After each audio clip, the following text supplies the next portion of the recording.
Assalamualaikum warahmatullahi wabarakatuh. Perkenalkan, nama saya Aisyah Nayakan Sasipila dari kelas 11 Farmasi. Di sini saya akan mempresentasikan presentasi saya yang berjudul Cara Pemberian Obat. Pendahuluannya, cara pemberian obat itu menentukan cepat atau lambatnya dan lengkap atau tidaknya responsi obat oleh tubuh. Cara pemberian obat kepada pasien juga tergantung pada 1. Efek yang diinginkan, 2. Keadaan pasien, dan 3. Sifat fisiokimia obat. Yang pertama, cara pemberian obat untuk mendapatkan efek sistemik yaitu adalah oral. Oral, pemberian obat melalui mulut, mudah dan aman pemakaiannya, lazim dan praktis. Obat yang diberikan secara oral juga akan mengalami metabolisme tingkat pertama di hati yang dapat menyebabkan berkurangnya efikasi obat. Kelebihan dari penggunaan oral ini, 1. Mudah, 2. Ekonomis, yang ketiga tidak perlu steril. Kekurangannya, rasa obat yang tidak enak mengurangi kepatuhan pasien. Kedua, dapat menimbulkan iritasi lambung atau usus. Ketiga, pasien yang menggunakan obat harus dalam keadaan sadar. Keempat, obat yang mengalami first pass effect. Kelima, absorpsi obat dapat terganggu dengan adanya makanan. Yang kedua, ada oromukosal. Cara ini terdapat dua cara, yaitu sublingual, yang berarti diletakkan di bawah lidah, sehingga tidak dinonaktifkan karena tidak melewati hati.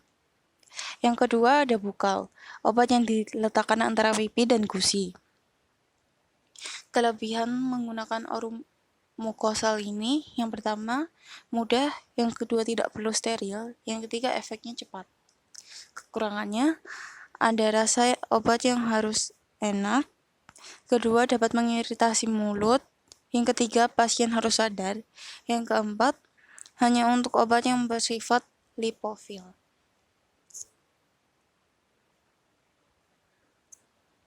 Lalu selanjutnya ada parental.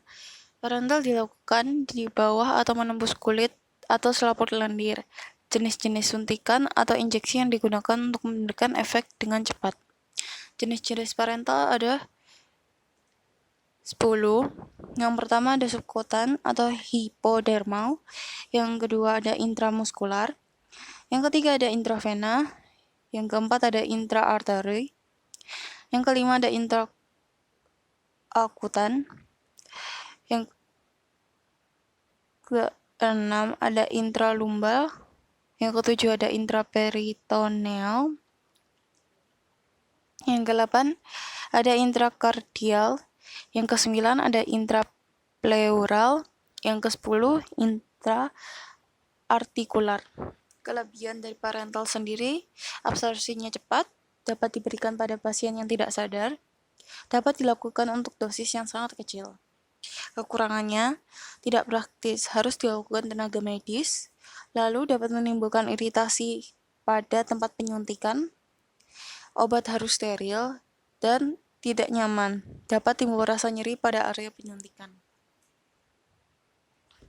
Lalu ada implan. Implan sendiri yaitu pemberian obat dalam bentuk pelet steril, dimasukkan di bawah kulit dengan alat khusus yang digunakan untuk efek yang lama.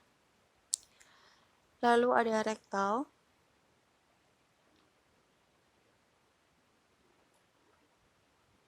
Rektal di sini pemberian obat melalui dubur. Keuntungan menggunakan rektal, obat cepat diserap, dapat menggunakan FPA hingga plus 50%, lalu pasien tidak harus sadar. Kerugiannya, cara penggunaan tidak nyaman, hanya untuk obat lipofil, perlu kondisi khusus untuk penyimpanan obatnya. Lalu yang terakhir ada transdermal. Cara pemakaiannya melalui permukaan kulit berupa plaster. Kelebihan obat ini dapat menembus kulit secara kontinu. Kedua, dapat langsung masuk ke pembuluh darah. Ketiga, tidak perlu prosedur steril. Lalu kekurangannya, Satu, hanya efektif untuk obat lipofil. Kedua, dapat terjadi iritasi lokal.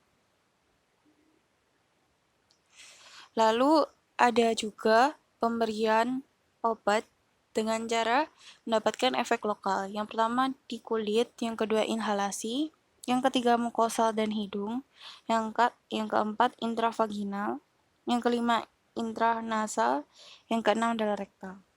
Sekian dari presentasi saya. Jika ada kurangnya mohon dimaafkan. Terima kasih. Wassalamualaikum warahmatullahi wabarakatuh.